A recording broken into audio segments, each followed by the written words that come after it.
Bonjour, dans cette vidéo nous allons aborder les indicateurs que nous avons mis au point pour répondre à la question faut-il être investi sur les marchés actions ou plus exactement à quelle hauteur faut-il être investi sur les marchés actions en ce moment.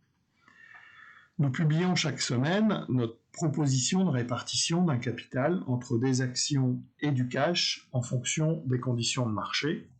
Vous voyez ici par exemple dans la newsletter du 9 que nous proposons actuellement d'être investi à 100% en actions en Europe et d'être investi également à 100% en actions aux États-Unis. Alors comment ça marche? En préambule, disons qu'à la question qu'on nous pose souvent, est-ce le moment d'investir? La réponse est le plus souvent oui. Alors en permanence, on a des informations inquiétantes qui circulent, c'est trop cher, ça a beaucoup monté, le Brexit se passe mal, il y a des tensions entre la Chine et les US, les nouvelles sanitaires liées au Covid ne sont pas bonnes. Il faut savoir que dans la vie des marchés, vous avez en permanence des informations de ce type qui circulent et que donc, si on les écoutait toutes, on aurait toujours une très bonne raison de ne pas investir. Ceci étant dit, régulièrement, les marchés se retournent à la baisse, et là, évidemment, c'est en étant partiellement en cash qu'on fait de la performance relative. C'est-à-dire qu'on va baisser moins que le marché, et on va pouvoir utiliser ce cash après le creux de marché pour réinvestir et profiter de la hausse. Alors, comment fonctionnent nos indicateurs? On va les voir sur l'appli, pour vous donner quelques explications.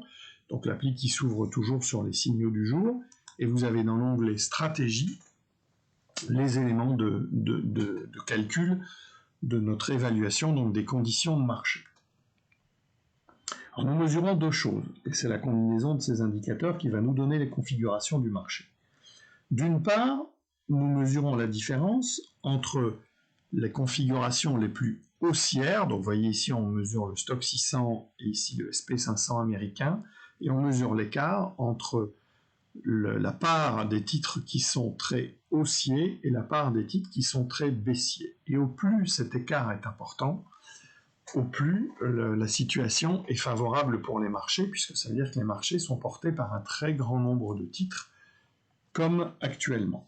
Ensuite, nous avons construit un indicateur qu'on a appelé le Market Pressure Index, qui est ici en bas, qui va de 0 à 100, en fonction de la corrélation entre les différentes classes d'actifs, les actions, les obligations, les matières premières, et qui prend également en compte ce qu'on appelle la volatilité des marchés, c'est-à-dire le VIX. Bon, pardon, c'est un peu technique, mais le plus important, c'est de savoir que quand cet indicateur est très bas, c'est une zone favorable aux actions, en gros jusqu'à 50 sur 100, on est en zone favorable, et que quand cet indicateur monte, on a un niveau de risque qui monte et nous allons, dans notre proposition d'allocation, progressivement réduire notre exposition aux actions. Alors, voyons dans le détail, par exemple, comment ça se passe. Donc là, vous avez deux courbes. Vous avez la courbe de cet indicateur et vous avez ici le SP500, donc l'indice américain. Alors on voit par exemple, prenons la crise récente, celle du Covid, mais vous voyez que ça a aussi marché en 2018 lorsque les marchés ont baissé puis remonté début 2019. Vous voyez que au moment où notre indicateur remonte, les marchés, eux, baissent.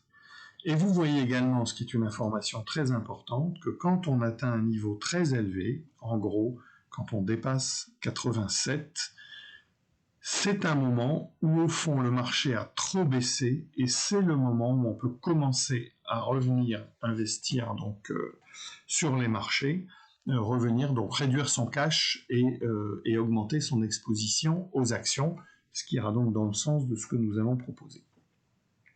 En résumé, si vous vous posez la question de votre exposition au marché actions, donc cet indicateur peut vous fournir une information précieuse dans votre décision.